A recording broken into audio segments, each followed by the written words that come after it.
A irmã de Michael Jackson veio a público dizer que seu irmão foi assassinado e que Michael falava todos os dias que iam matá-lo a qualquer momento e ele morria de medo.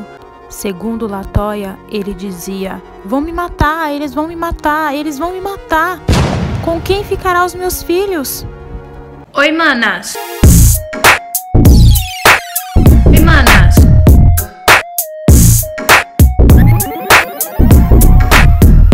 Tudo beleza? Oi, manas. Tudo beleza? Mais uma vez eu coloquei uma enquete lá no Instagram e se você não me segue ainda, @porsamaradantas. Bom, eu quero saber mais ou menos a que caminho que eu vou seguir aqui no meu canal. Pelo que eu tô percebendo, o povo não quer muito saber assim de coisas sobre cabelo e beleza. Eu acho que também o YouTube tá um pouco saturado, né, desse conteúdo e tudo mais. Então eu quero mesclar algumas coisinhas diferentes, umas coisas que eu acho bem legais aqui no canal também. Sabe o que às vezes eu fico horas pesquisando? Teorias da conspiração. E aí eu pensei, nossa, isso dá um bom vídeo pro canal. Teorias que eu vou trazer aqui, na verdade, não é que eu acredito em tudo que a teoria diz. Muitas das coisas que tem nessa teoria é umas coisas bem relevantes e que deixa a gente com a pulguinha atrás da orelha, viu? Ó, são, na verdade, as melhores teorias da conspiração, na minha opinião, que vale a pena a gente pesquisar um pouquinho sobre. Bom, vamos parar de enrolação e bora lá pro vídeo?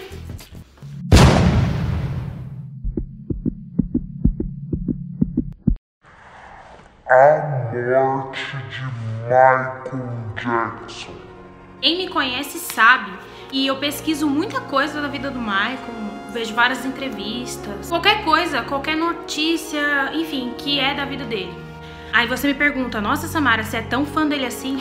Não é questão de fanatismo, ou enfim, claro que eu admiro muito as músicas dele, como um cantor, né, ele é cantor dançarino. Eu gosto muito de psicologia e tudo mais, e eu gosto de analisar, né, a vida dele foi uma vida muito sofrida, ele desenvolveu várias síndromes. Enfim, é um assunto que eu gosto de estudar bastante sobre. E aí que tem meio que uma teoria aí. Michael Jackson pode ainda estar vivo. Essa história é uma história muito longa. Eu vou dar um resumo aqui do que seriam as duas teorias pra vocês. Mas se vocês querem um vídeo só disso, coloca nos comentários, porque eu acho que dá pra fazer um vídeo bem legal só sobre isso. Dá pra fazer parte 1, parte 2, parte 3, porque tipo assim, é muita coisa. Bom, essa primeira teoria fala que ele forjou a própria morte. Será? O sonho da vida dele era ter uma vida normal, porque ele nunca teve uma vida normal. Desde criança, dos 5 anos, ele vivia uma vida artística.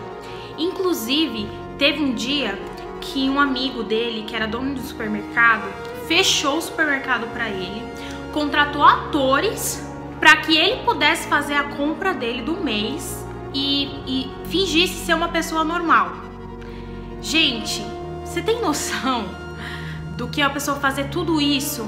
Ele estava muito endividado na época, porque como teve várias acusações dele do processo de pedofilia, até ele conseguir provar a inocência dele, ele teve meio que um declínio na carreira. E o que aconteceu? A teoria é o seguinte, ele forjou a própria morte para que se falasse bastante dele, óbvio, o faturamento das músicas dele duplicasse, triplicasse, que foi realmente o que aconteceu, né? Ele morreu, né? Conseguiu pagar as dívidas dele, ainda sobrou, ele poderia viver como uma pessoa normal. Nos Estados Unidos, não tem nenhuma lei que fale que é crime você forjar a sua própria morte. Então, na verdade, a pessoa pode forjar a própria morte. Beleza, tá, Samara, mas aí...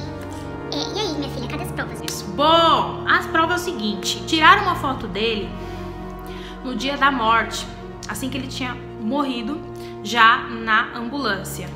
Só que essa ambulância tinha o vidro totalmente fumê, totalmente preto, tava vedado o vidro. E ele já saiu de dentro da casa dele, dentro da ambulância. Então, tipo assim, não teria como alguém tirar foto dele se o vidro tinha como ver pelo vidro. Outra teoria é que tem filmagem do helicóptero levando o corpo dele, e nessa filmagem dá pra ver claramente ele mexendo o braço dentro do helicóptero. Outra coisa muito esquisita também foi que o caixão dele foi lacrado, que ninguém sabe se realmente o Michael estava dentro do caixão, porque ele morreu de overdose. Precisaria ele tá lacrado, não foi nenhum tipo de acidente que ele segurasse o corpo dele e tudo mais. Há quem diz que aquele caixão foi simplesmente simbólico, que ele não estava ali. Tem também uma coisa muito bizarra no meio disso tudo.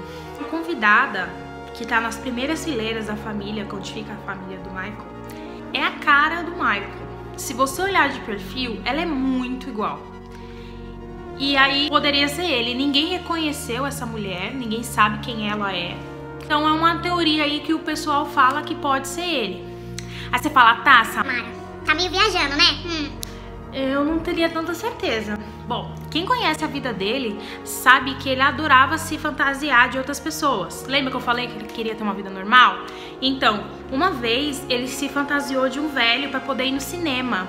E aí ele se fantasiou de um velhinho. Esse vídeo dele se transformando passo a passo, ele adorava fazer esse tipo de coisa, pra ele poder sair nos lugares normais como uma pessoa normal. Aí que tá.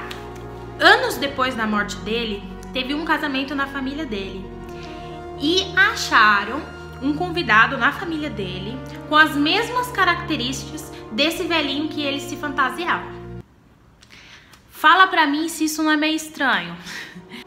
Tem uma capa de um CD dele que saiu logo após a morte do Michael, que a gente consegue ver claramente escrito Alive, Live, vivo. Ele também fez uma música, eu acho que é Scream, e nessa música ele conta que não aguenta mais os tabloides, que ele não aguenta mais mídia mentindo sobre ele. A turnê dele mundial, This Is It, né, que significa Isso é Tudo. Muito estranho uma turnê com esse nome, né, ele ter morrido pouco antes de realmente começar a fazer essa turnê mundial. Outra coisa muito esquisita é que aconteceu tudo isso antes da turnê dele, então ele tava meio que decolando, sabe? Enfim. A segunda teoria eu acho interessante. E ele foi assassinado. É meio difícil falar isso, né? Nesse mundo há tanta maldade que meio que eu não desconfio de nada. Ele era muito polêmico. Ainda mais no finalzinho da carreira dele, ele começou a jogar umas verdades no ventilador, assim, né? Tinha vários direitos autorais, de, por exemplo, músicas do Beatles. Enfim, ele também era um empresário. E nesse meio, comprava os direitos autorais de várias pessoas. Além que ele começou a jogar as verdades no ventilador, né? Sobre as gravadoras de música, sobre as produtoras e tudo mais. Então ele começou a ser muito odiado. Há quem diz que ele também fazia parte do movimento dos Illuminatis, que ele era um cara assim de alta patente, enfim, toda aquela teoria da conspiração que todo mundo meio que tá ligado. O problema é que LaToya Jackson, a irmã de Michael Jackson, veio a público dizer que seu irmão foi assassinado e que Michael falava todos os dias que iam matá-lo a qualquer momento e ele morria de medo dos seus filhos ficarem só. Segundo LaToya, ele dizia: vão me matar, eles vão me matar, eles vão me matar. Com quem ficarão os meus filhos? E agora, essa história te deixou ou não te deixou com uma pulguinha atrás da orelha? E você, o que você acredita? Coloca aí nos comentários. Michael Jackson foi assassinado? Ou será que ele está vivo? Como esse vídeo ficou muito longo, eu vou fazer um parte 2 sobre outro tema de teoria de conspiração em que me deixou encucada. Qual será a próxima teoria da conspiração em que eu acredito?